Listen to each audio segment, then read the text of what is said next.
ಕಥೆಯ ಆರಂಭದಲ್ಲಿ ಜಸ್ಕ್ರೀತ್ ಸಿಂಗ್ ಪಂಜಾಬ್ನ ಒಂದು ಸಾಮಾನ್ಯ ಹುಡುಗನಾಗಿರುತ್ತಾನೆ. ಅವನ ಕುಟುಂಬ ಸದಾ ದೇಶ ಸೇವೆಯಲ್ಲಿ ನಿರತರಾಗಿರುತ್ತದೆ. ಅವನ ತಾತ ಮತ್ತು ತಂದೆ ಇಬ್ಬರೂ ಸೇನೆಯಲ್ಲಿ ಸೇವೆ ಸಲ್ಲಿಸಿದ್ದರು. ಆದ್ದರಿಂದ ಬಾಲ್ಯದಿಂದಲೇ ಅವನಲ್ಲಿ ದೇಶಭಕ್ತಿ ಮತ್ತು ಶಿಸ್ತಿನ ಗುಣ ಬೆಳೆದಿತ್ತು. ಅವನಿಗೆ 2 ಸಹೋದರಿಯರಿದ್ದರು ಮತ್ತು ಅವನು ತನ್ನ ಸಣ್ಣ ಕುಟುಂಬದೊಂದಿಗೆ ಸಾಮಾನ್ಯ ಜೀವನವನ್ನು ನಡೆಸುತ್ತಿದ್ದನು. ಆದರೆ ಇದೇ ಅವನ ಜೀವನದ ಕೊನೆಯ ಸಂತೋಷದ ದಿನಗಳಾಗುತ್ತವೆ. ನಂತರ ಕಥೆ ಜನವರಿ 2000ಕ್ಕೆ ಸಾಗುತ್ತದೆ. ಇಲ್ಲಿ ಜಸ್ಕ್ರೀತ್ ತನ್ನ ಸ್ನೇಹಿತ ಪಿಂಡಾ ಜೊತೆ ಕಾಣಿಸುತ್ತಾನೆ. ಇಬ್ಬರೂ ಆತಿಫ್ ಅಹಮದ್ ಎಂಬ ವ್ಯಕ್ತಿಯ ಬಳಿಗೆ ಹೋಗುತ್ತಾರೆ. ಆತ ಅಕ್ರಮ ವ್ಯವಹಾರಗಳಲ್ಲಿ ತೊಡಗಿರುವನು. ಮಾದಕ ವಸ್ತುಗಳು ಮತ್ತು ಶಸ್ತ್ರಾಸ್ತ್ರಗಳನ್ನು ಸರಬರಾಜು ಮಾಡುತ್ತಾನೆ.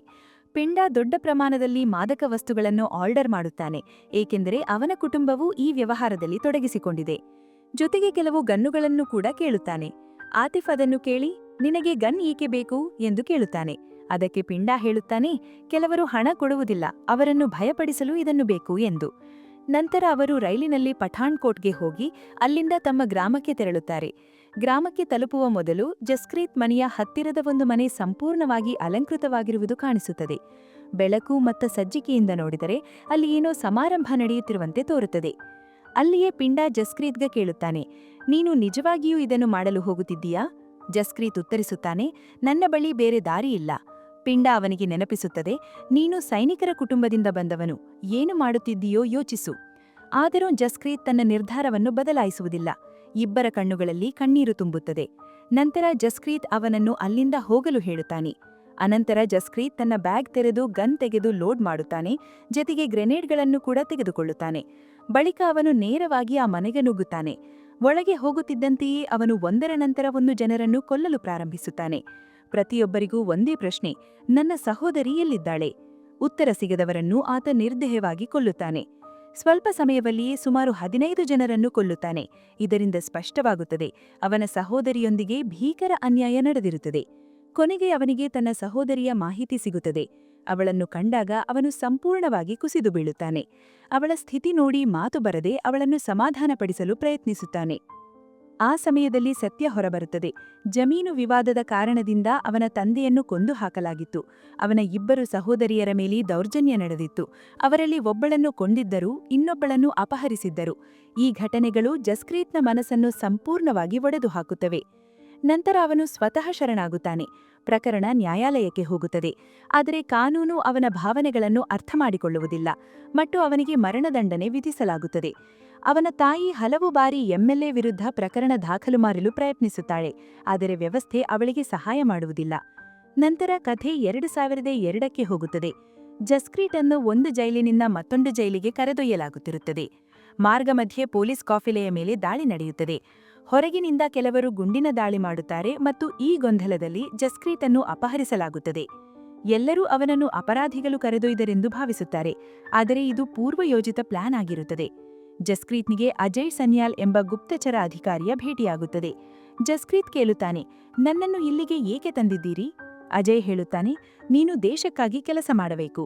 ಆದರೆ ಜಸ್ಕ್ರೀತ್ನಿಗೆ ದೇಶ ಮತ್ತು ವ್ಯವಸ್ಥೆಯ ಮೇಲೆ ವಿಶ್ವಾಸವೇ ಉಳಿಯಲಿಲ್ಲ. ಅವನು ಕೋಪದಿಂದ ಹೇಳುತ್ತಾನೆ, ನನ್ನ ತಂದೆ ಮತ್ತು ತಾತ ದೇಶಕ್ಕಾಗಿ ಸೇವೆ ಮಾಡಿದ್ದಾರೆ, ಆದರೆ ನಮ್ಮ ಕುಟುಂಬದ ಮೇಲೆ ಅನ್ಯಾಯವಾದಾಗ ವ್ಯವಸ್ಥೆ ಏನೂ ಮಾಡಲಿಲ್ಲ. ಈಗ ನಾನು ಏಕೆ ಕೆಲಸ ಮಾಡಬೇಕು? ಅಜಯ್ ಅವನನ್ನು ಮನವರಿಕೆ ಮಾಡಲು ಪ್ರಯತ್ನಿಸುತ್ತಾನೆ. ನಿನ್ನ ಜೀವನ ವ್ಯರ್ಥವಾಗುವುದಿಲ್ಲ, ನಿನಗೆ ಒಂದು ಗುರಿ ನೀಡಲಾಗುತ್ತದೆ. 2004ರಲ್ಲಿ ಅಜಯ್ ಒಂದು ತಂತ್ರ ರೂಪಿಸುತ್ತಾನೆ. ಬ್ಯಾಂಕ್ ಅಧಿಕಾರಿಯಂತೆ ಕರೆ ಮಾಡಿ ಜಸ್ಕ್ರೀತ್ನ ತಾಯಿಗೆ ಪಿಂಚಣಿ ಬರುತ್ತಿದೆಯೇ ಎಂದು ಕೇಳುತ್ತಾರೆ. ಅವಳು ಹೌದು ಎಂದು ಹೇಳುತ್ತಾಳೆ. ಇದನ್ನು ಜಸ್ಕ್ರೀತ್ ಕೇಳುತ್ತಾನೆ. ಅಜಯ್ ಹೇಳುತ್ತಾನೆ, ಲೋಕಕ್ಕೆ ನೀನು ಸತ್ತವನೆಂದು ಘೋಷಿಸಲಾಗಿದೆ, ಆದರೆ ನಿನ್ನ ತಾಯಿಯ ಜವಾಬ್ದಾರಿ ನಮ್ಮದು. ಇದನ್ನು ಕೇಳಿ ಜಸ್ಕ್ರೀತ್ ಸಂಪೂರ್ಣವಾಗಿ ಬದಲಾಗುತ್ತಾನೆ ಮತ್ತು ದೇಶಕ್ಕಾಗಿ ಕೆಲಸ ಮಾಡಲು ಒಪ್ಪಿಕೊಳ್ಳುತ್ತಾನೆ. ನಂತರ ಅವನನ್ನು ಅಫ್ಘಾನಿಸ್ತಾನಕ್ಕೆ ಕಳುಹಿಸಲಾಗುತ್ತದೆ. ಕಾಬೂಲ್ ವಿಮಾನ ನಿಲ್ದಾಣದ ಬಳಿ ಅವನು ತನ್ನ ಗುರುತನ್ನು ಸಂಪೂರ್ಣವಾಗಿ ಬದಲಾಯಿಸುತ್ತಾನೆ. ತನ್ನ ಕುಟುಂಬದ ಫೋಟೋಗಳನ್ನು ಸುಟ್ಟು ಹಾಕುತ್ತಾನೆ. ಆ ಕ್ಷಣದಿಂದ ಅವನ ಹಳೆಯ ಜೀವನ ಮುಗಿಯುತ್ತದೆ. ಈಗ ಜಸ್ಕ್ರೀತ್ ಸಿಂಗ್ ಸತ್ತಿದ್ದಾನೆ. ಹುಟ್ಟಿದ್ದು ಹಮ್ಜಾ ಅಲಿ ಮಜಾರಿ. ಮುಂದೆ ಅವನು ಪಾಕಿಸ್ತಾನದಲ್ಲಿ ಒಂದು ಹೊಸ ವ್ಯಕ್ತಿಯಾಗಿ ಬದುಕುತ್ತಾನೆ. ತನ್ನ ಹಳೆಯ ಗುರುತನ್ನು ಸಂಪೂರ್ಣವಾಗಿ ಅಳಿಸಿ ಶತ್ರುಗಳ ನಡುವೆ ಸೇರಿ ಅವರ ವ್ಯವಸ್ಥೆಯನ್ನು ಒಳಗಿನಿಂದಲೇ ಹಾಗೆ ಅವನು ತನ್ನನ್ನು ಒಂದು ನಂಬಿಕೆಗೆ ಪಾತ್ರ ವ್ಯಕ್ತಿಯಂತೆ ಸಾಬೀತು ಮಾಡಿಕೊಳ್ಳುತ್ತಾನೆ. ಪ್ರಸ್ತುತ ಸಮಯದಲ್ಲಿ ಅವನು ಆಲಂ ಎಂಬ ವ್ಯಕ್ತಿಗೆ ತನ್ನ ಸಂಪೂರ್ಣ ಕಥೆಯನ್ನೇ ಹೇಳುತ್ತಿದ್ದಾನೆ. ಅವನು ಹೇಳುತ್ತಾನೆ, ಮೊದಲಿಗೆ ಕೆಲ ಕಾಲ ಇಲ್ಲಿದ್ದು ಮತ್ತೆ ತನ್ನ ಕುಟುಂಬದ ಬಳಿಗೆ ಹಿಂದಿರುಗುಮೆ ಎಂದುಕೊಂಡಿದ್ದೆ. ಆದರೆ ಈಗ ನನಗೆ ಹಿಂದಿರುಗುವ ಯಾವುದೇ ದಾರಿ ಉಳಿದಿಲ್ಲ. ಅವನು ಇನ್ನೂ ಹೇಳುತ್ತಾನೆ, ತನ್ನ ಶತ್ರುಗಳನ್ನು ಸಂಪೂರ್ಣವಾಗಿ ನಾಶ ಮಾಡುವವರೆಗೆ ಎಷ್ಟು ವರ್ಷಗಳಾದರೂ ಶತ್ರುಗಳ ಮಧ್ಯೆ ಬದುಕಬೇಕಾದರೂ ನಾನು ದೇಶಕ್ಕೆ ಹಿಂದಿರುಗುವುದಿಲ್ಲ. ಇದರ ಮಧ್ಯೆ ಕಥೆ ಲಿಯಾರಿ ಕಡೆಗೆ ತಿರುಗುತ್ತದೆ. ಅಲ್ಲಿ ಭೀಕರ ಗ್ಯಾಂಗ್ ವಾರ್ ನಡೆಯುತ್ತಿದೆ. ಒಂದು ಕಡೆ ಅರ್ಷದ್ ಪಪ್ಪು ಇದ್ದಾನೆ. ಅವನು ತನ್ನನ್ನು ಆ ಪ್ರದೇಶದ ರಾಜನೆಂದು ಭಾವಿಸಿ ಸಂಪೂರ್ಣ ಲಿಯಾರಿಯನ್ನು ತನ್ನ ಹಿಡಿತಕ್ಕೆ ತರುವ ಪ್ರಯತ್ನ ಮಾಡ್ತಾನೆ. ಇನ್ನೊಂದು ಕಡೆ ಉಜೇರ್ ಇದ್ದಾನೆ. ಅವನೊಳಗೆ ಪ್ರತೀಕಾರದ ಬೆಂಕಿ ಉರಿಯುತ್ತಿದ್ದು ಅವನು ಎಸ್ಪಿಯನ್ನು ಕೊಲ್ಲಬೇಕೆಂದು ನಿರ್ಧರಿಸಿದ್ದಾನೆ. ಉಜೇರ್ನ ಕೋಪ ಅಷ್ಟರ ಮಟ್ಟಿಗೆ ಹೆಚ್ಚಾಗಿದೆ ಎಂದರೆ ಅವನು ಪ್ರತಿಯೊಂದು ವಿಷಯಕ್ಕೂ ಉಗ್ರವಾಗಿ ಪ್ರತಿಕ್ರಿಯಿಸುತ್ತಾನೆ. ಅವನು ಒಂದೇ ಮಾತು ಹೇಳುತ್ತಾನೆ, ನಾನು ಎಸ್ಪಿಯನ್ನು ಕೊಲ್ಲುತ್ತೇನೆ. ಇಲ್ಲಿಯೇ ಹಮ್ಜಾ ತನ್ನ ಆಟ ಆರಂಭಿಸುತ್ತಾನೆ. ಅವನು ಉಜೇರ್ಗೆ ಹೇಳುತ್ತಾನೆ, ನೇರವಾಗಿ ಎಸ್ಪಿ ಮೇಲೆ ದಾಳಿ ಮಾಡುವುದು ಸಾಧ್ಯವಿಲ್ಲ. ಅವನ ಭದ್ರತೆ ಬಹಳ ಬಲವಾಗಿದೆ.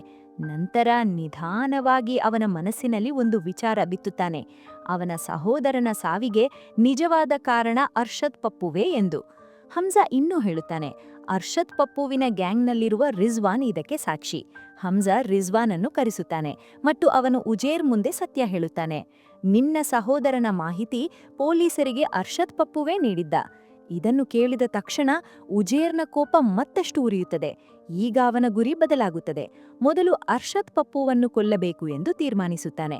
ಹಮ್ಜಾ ಈ ಅವಕಾಶವನ್ನು ಬಳಸಿಕೊಂಡು ಅವನನ್ನು ಇನ್ನಷ್ಟು ಪ್ರಚೋದಿಸುತ್ತಾನೆ. ಅದಾದ ಮೇಲೆ ಲಿಯಾರಿಯಲ್ಲಿ ರಕ್ತಪಾತ ಆರಂಭವಾಗುತ್ತದೆ. ಹಮ್ಜಾ ತನ್ನ ಬುದ್ಧಿಯನ್ನು ಬಳಸಿ ಎರಡೂ ಗ್ಯಾಂಗ್ಗಳ ನಡುವಿನ ಯುದ್ಧವನ್ನು ಇನ್ನಷ್ಟು ತೀವ್ರಗೊಳಿಸುತ್ತಾನೆ. ಅರ್ಷದ್ ಪಪ್ಪು ಹೊರಬರಬೇಕಾಗುತ್ತದೆ. ಅವನು ಜಮಾಲಿಯ ಬಳಿ ಸಹಾಯ ಕೇಳುತ್ತಾನೆ.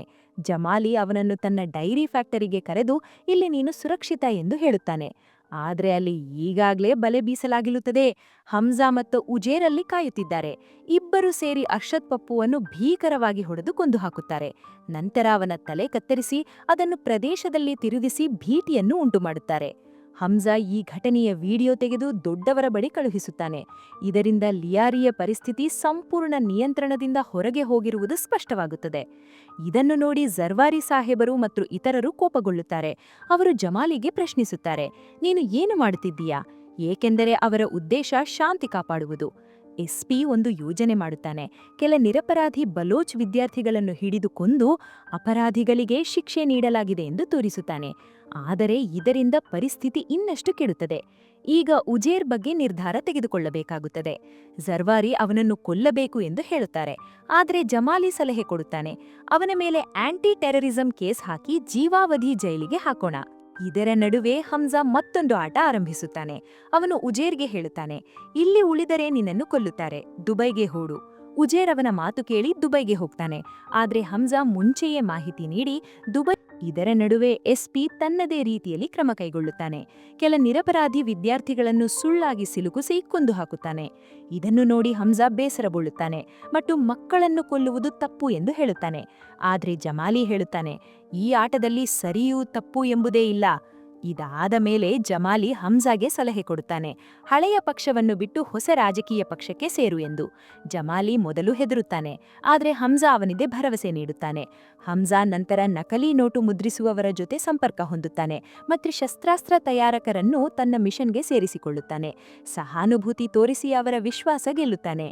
ಈ ನಡುವೆ ಹಮ್ಜಾ ಪತ್ನಿ ಗರ್ಭಿಣಿಯಾಗಿರುವುದು ಗೊತ್ತಾಗುತ್ತದೆ. ಅವನು ತಂದೆಯಾಗಲು ಸಿದ್ಧನಾಗಿದ್ದಾನೆ. ಇದು ಅವನು ಸಾಮಾನ್ಯ ಜೀವನ ನಡೆಸುತ್ತಿರುವಂತೆ ತೋರುತ್ತದೆ. ಸಮಯ ಮುಂದುವರಿಯುತ್ತದೆ. 2014 ಬರುತ್ತದೆ. ಭಾರತದಲ್ಲಿ ಹೊಸ ಸರ್ಕಾರ ಬರುತ್ತದೆ. ಈ ಸುದ್ದಿ ಪಾಕಿಸ್ತಾನದ ಅಧಿಕಾರಿಗಳಿಗೂ ತಲುಪುತ್ತದೆ. ಮೇಜರ್ ಇಕ್ಬಾಲ್ ಮನೆಯಲ್ಲಿ ಈ ಸುದ್ದಿ ನೋಡಲಾಗುತ್ತದೆ. ಅವನ ತಂದೆ ಅವನನ್ನು ಪ್ರಚೋದಿಸುತ್ತಾನೆ, ಈಗ ದೊಡ್ಡದಾಗಿ ಏನಾದರೂ ಮಾಡಬೇಕು. ಇದರ ನಡುವೆ ಮೇಜರ್ ಇಕ್ಬಾಲ್ಗೆ ಮೇಲಿನಿಂದ ಕರೆ ಬರುತ್ತದೆ. ಹಮ್ಜಾ ಬಗ್ಗೆ ಮಾಹಿತಿ ಕೇಳಲಾಗುತ್ತದೆ. ನಂತರ ಒಂದು ಸಭೆ ನಡೆಯುತ್ತದೆ. ಮೇಜರ್ ಇಕ್ಬಾಲ್, ಹಮ್ಜಾ ಮತ್ತು ಜಮಾಲಿ ಒಬ್ಬ ದೊಡ್ಡ ವ್ಯಕ್ತಿಯನ್ನು ಭೇಟಿ ಮಾಡುತ್ತಾರೆ. ಅವನು ಇನ್ನಾರೂ ಅಲ್ಲ, ದಾವೂದ್ ಇಬ್ರಾಹಿಂ. ಅವನೇ ಈ ಸಂಪೂರ್ಣ ನೆಟ್ವರ್ಕ್ ಅನ್ನು ನಿಯಂತ್ರಿಸುತ್ತಿದ್ದಾನೆ. ಇಲ್ಲಿ ನಮಗೆ ಗೊತ್ತಾಗುತ್ತದೆ, ಭಾರತದ ವಿರುದ್ಧ ದೊಡ್ಡ ಸಂಚು ನಡೆಯುತ್ತಿದೆ. ನಕಲಿ ನೋಟುಗಳು, ಡ್ರಗ್ಸ್ ಮತ್ತು ಭಯೋತ್ಪಾದನೆ ಇದರ ಭಾಗವಾಗಿದೆ. ಚುನಾವಣೆಗೆ ಮುಂಚೆ 1,000 ಕೋಟಿ ನಕಲಿ ನೋಟುಗಳನ್ನು ಭಾರತಕ್ಕೆ ಕಳುಹಿಸುವ ಯೋಜನೆ ಇದೆ. ಅದರ ಜೊತೆಗೆ ಪಾಕಿಸ್ತಾನದಿಂದ ಕಡಿಮೆ ಬೆಲೆಗೆ ಡ್ರಗ್ಸ್ ಕಳುಹಿಸಿ ಭಾರತದಲ್ಲಿ ಹೆಚ್ಚಿನ ದರಕ್ಕೆ ಮಾರುವ ಯೋಜನೆಯೂ ಇದೆ. ಇದರಿಂದ ಯುವಕರ ಜೀವನ ಹಾಳಾಗುತ್ತದೆ ಮತ್ತು ಅದೇ ಹಣದಿಂದ ಭಯೋತ್ಪಾದನೆಗೆ ಹಣ ಒದಗಿಸಲಾಗುತ್ತದೆ. ಹಮ್ಜಾ ಇದನ್ನು ಕೇಳಿ ಒಳಗೆ ಒಳಗೆ ಅರ್ಥ ಮಾಡಿಕೊಳ್ಳುತ್ತಾನೆ. ಇದು ಬಹಳ ದೊಡ್ಡ ಜಾಲ, ಇದನ್ನು ಮುರಿಯುವುದು ಸುಲಭವಲ್ಲ. ಅದಾದ ಮೇಲೆ ಭಾರತದಿಂದ ಕೆಲ ಯುವಕರು ಪಾಕಿಸ್ತಾನಕ್ಕೆ ಬರುತ್ತಾರೆ. ಹಮ್ಜಾ ಅವರನ್ನು ವಿಮಾನ ನಿಲ್ದಾಣದಲ್ಲಿ ಸ್ವಾಗತಿಸುತ್ತಾನೆ. ಅವರಲ್ಲಿ ಅವನ ಹಳೆಯ ಸ್ನೇಹಿತ ಪಿಂಡಾ ಕೂಡ ಇರುತ್ತಾನೆ. ಪಿಂಡಾವನ್ನು ನೋಡಿ ಹಮ್ಜಾ ತನ್ನ ಹಳೆಯ ದಿನಗಳನ್ನು ನೆನಪಿಸಿಕೊಳ್ಳುತ್ತಾನೆ. ಆದರೆ ತನ್ನನ್ನು ನಿಯಂತ್ರಿಸಿ ತನ್ನ ಗುರುತನ್ನು ಗುಪ್ತವಾಗಿರಿಸುತ್ತಾನೆ. ಪಿಂಡಾ ಅವನನ್ನು ಗುರುತಿಸುವುದಿಲ್ಲ. ನಂತರ ಒಂದು ಸಭೆ ನಡೆಯುತ್ತದೆ. ಡ್ರಗ್ಸ್ ಮತ್ತು ಶಸ್ತ್ರಾಸ್ತ್ರಗಳ ಬಗ್ಗೆ ಚರ್ಚೆ ನಡೆಯುತ್ತದೆ. ಭಾರತಕ್ಕೆ ದೊಡ್ಡ ಪ್ರಮಾಣದಲ್ಲಿ ಡ್ರಗ್ಸ್ ಕಳುಹಿಸಲು ಹಳೆಯ ಸುರಂಗ ಮಾರ್ಗಗಳನ್ನು ಬಳಸಲು ನಿರ್ಧರಿಸಲಾಗುತ್ತದೆ. ರಾತ್ರಿ ಹಮ್ಜಾ ಮನೆಯಲ್ಲೊಂದು ಪಾರ್ಟಿ ನಡೆಯುತ್ತದೆ. ಎಲ್ಲರೂ ಸೇರಿದ್ದಾರೆ. ಪಿಂಡಾ ಕೂಡ ಇದ್ದಾನೆ. ಇದರ ಮಧ್ಯೆ ಎಸ್ಪಿ ಒಂದು ಯೋಜನೆ ರೂಪಿಸುತ್ತಾನೆ, ಉಜೇರನ್ನು ದಾರಿಯಲ್ಲೇ ಕೊಲ್ಲಬೇಕು ಎಂದು. ಅವನು ಈ ವಿಷಯವನ್ನು ಹಮ್ಜಾಗೆ ಹೇಳುತ್ತಾನೆ. ಹಮ್ಜಾ ಎಲ್ಲವನ್ನೂ ಕೇಳುತ್ತಾನೆ. ಆದರೆ ಅವನ ಮನಸ್ಸಿನಲ್ಲಿ ಇನ್ನೊಂದು ದೊಡ್ಡ ಯೋಜನೆ ನಡೆಯುತ್ತಿದೆ. ಪಾರ್ಟಿ ಸಮಯದಲ್ಲಿ ಪಿಂಡಾ ಹಮ್ಜಾ ಬಳಿಗೆ ಬರ್ತಾನೆ ಮತ್ತು ಅವನೊಂದಿಗೆ ಮಾತನಾಡಲು ಶುರು ಮಾಡ್ತಾನೆ. ಅವನು ಹಮ್ಜಾನನ್ನು ಬಾತ್ರೂಮ್ಗೆ ಕರೆದುಕೊಂಡು ಹೋಗಿ ಅಲ್ಲಿ ಖಾಸಗಿ ಮಾತನಾಡ್ತಾನೆ. ಪಿಂಡಾ ಮಧ್ಯದ ಮತ್ತಿನಲ್ಲಿರ್ತಾನೆ ಮತ್ತು ನಿಧಾನವಾಗಿ ಹಮ್ಜಾ ಬಗ್ಗೆ ಪ್ರಶ್ನೆಗಳನ್ನು ಕೇಳಲು ಶುರು ಮಾಡ್ತಾನೆ. ಅವನು ಕೇಳ್ತಾನೆ, ನೀನಿಲ್ಲಿ ಎಷ್ಟು ಸಮಯದಿಂದ ಇದ್ದೀಯಾ? ನಿನ್ಗೆ ಮನೆ ನೆನಪಾಗೋದಿಲ್ವೇ? ಈ ಮಾತುಗಳನ್ನು ಕೇಳಿ ಹಮ್ಜಾದೊಳಗೆ ಹಳೆಯ ನೆನಪುಗಳು ಎದ್ಕೊಳ್ತವೆ. ಆದರೆ ಅವನು ತನ್ನನ್ನು ನಿಯಂತ್ರಿಸ್ತಾನೆ. ಅಷ್ಟರಲ್ಲಿ ಪಿಂಡಾ ಅವನನ್ನು ಅವನ ನಿಜವಾದ ಹೆಸರಿನಿಂದ ಕರೀತಾನೆ, ಜಸ್ಕ್ರೀತ್. ಇದನ್ ಕೇಳಿ ಹಮ್ಜಾ ಬೆಚ್ಚ ಬೀಳ್ತಾನೆ.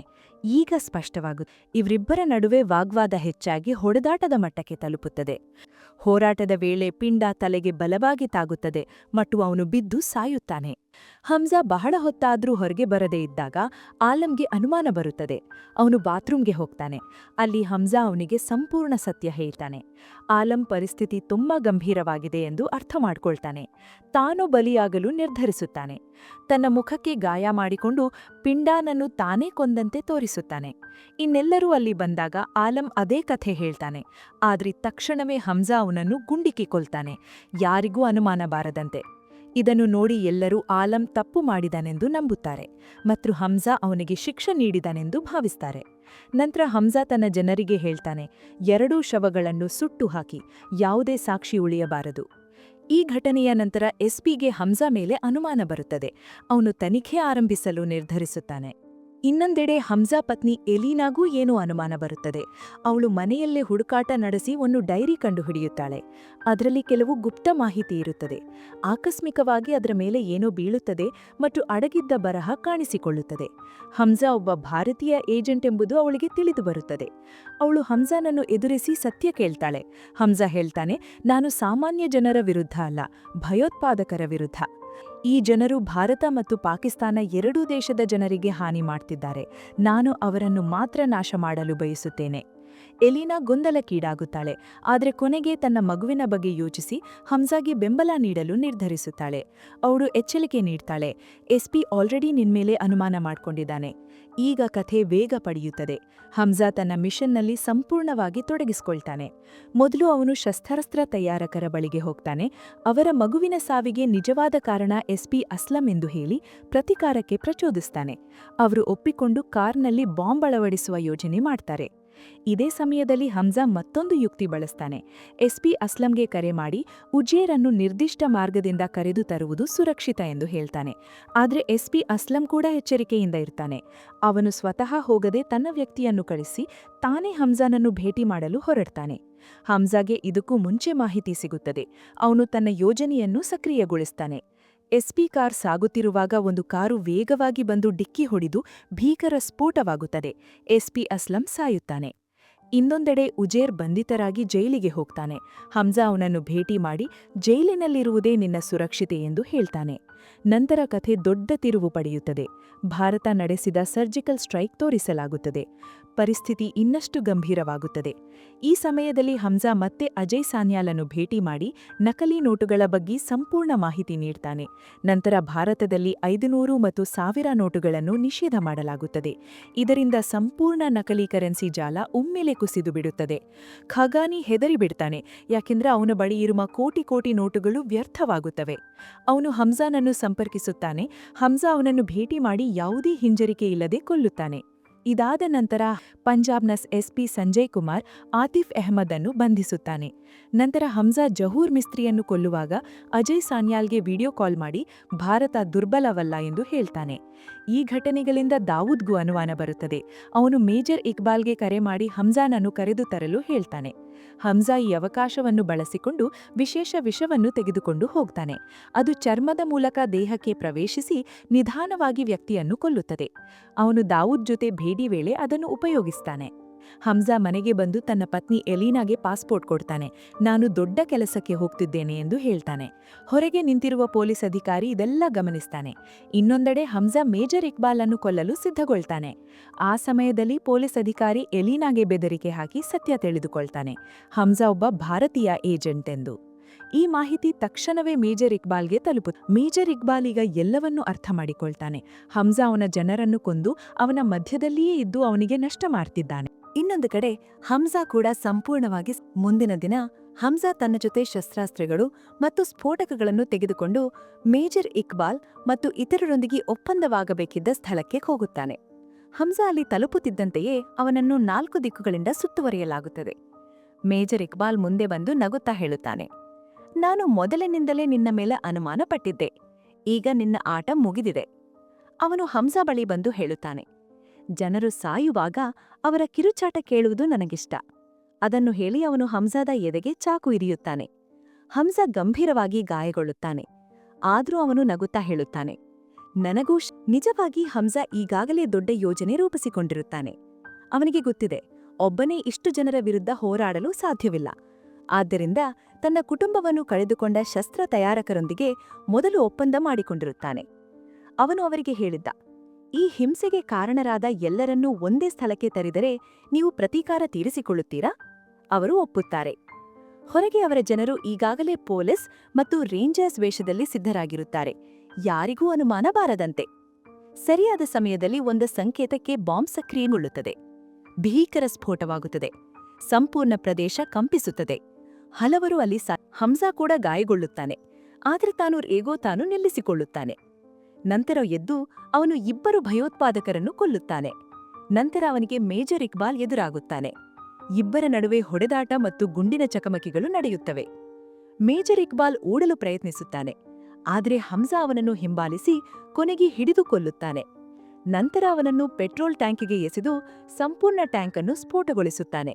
ಈ ಮೂಲಕ ಮೇಜರ್ ಇಕ್ಬಾಲ್ ಅಂತ್ಯಗೊಳ್ಳುತ್ತಾನೆ. ಈ ಹೋರಾಟದ ನಂತರ ಹಮ್ಜಾ ಕೊನೆಯ ಬಾರಿ ಎಲೀನಾಗೆ ಕರೆ ಮಾಡುತ್ತಾನೆ. ನನ್ನ ಹೆಸರನ್ನು ಪ್ರೀತಿಯಿಂದ 1 ಬಾರಿ ಕರೆ ಎಂದು ಹೇಳುತ್ತಾನೆ. ಎಲೀನಾ ಹಮ್ಜಾ ಎಂದು ಕರೆಯುತ್ತಾಳೆ. ಆದರೆ ಅವನು ಹೇಳುತ್ತಾನೆ, ನನ್ನ ನಿಜವಾದ ಹೆಸರು ಜಸ್ಕ್ರೀತ್ ಸಿಂಗ್. ಇದನ್ನು ಕೇಳಿ ಎಲೀನಾ ಭಾವುಕರಾಗುತ್ತಾಳೆ. ನಂತರ ಹಮ್ಜಾ ಸ್ವತಃ ಪೊಲೀಸರ ಮುಂದೆ ಶರಣಾಗುತ್ತಾನೆ. ಪೊಲೀಸರು ಅವನನ್ನು ಬಂಧಿಸಿ ಭೀಕರವಾಗಿ ಹಿಂಸಿಸಿ ನೀನು ಭಾರತೀಯ ಏಜೆಂಟ್ ಎಂದು ಒಪ್ಪಿಸಿಕೊಳ್ಳಲು ಪ್ರಯತ್ನಿಸುತ್ತಾರೆ. ಇದರ ನಡುವೆ ಪಾಕಿಸ್ತಾನದಲ್ಲಿ ಹೊಸ ಅಧಿಕಾರಿ ಬರುತ್ತಾನೆ.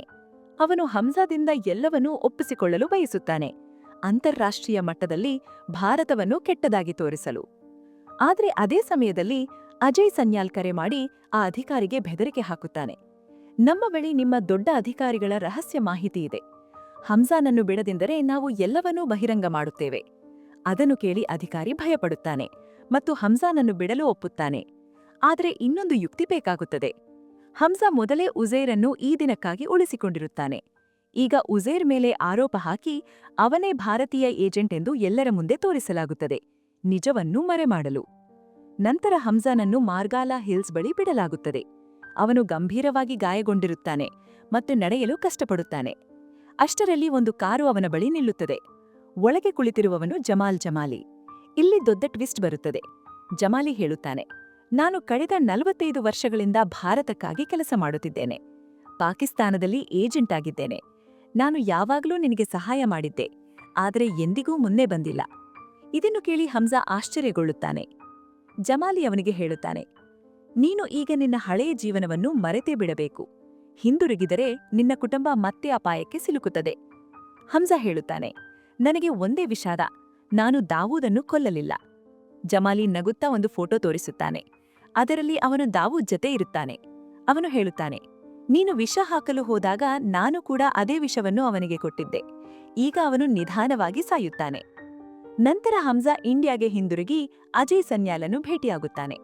ಅಜಯ್ ಹೇಳುತ್ತಾನೆ, ನಿನ್ನ ಹಳೆಯ ಜೀವನ ಮುಗಿದಿದೆ.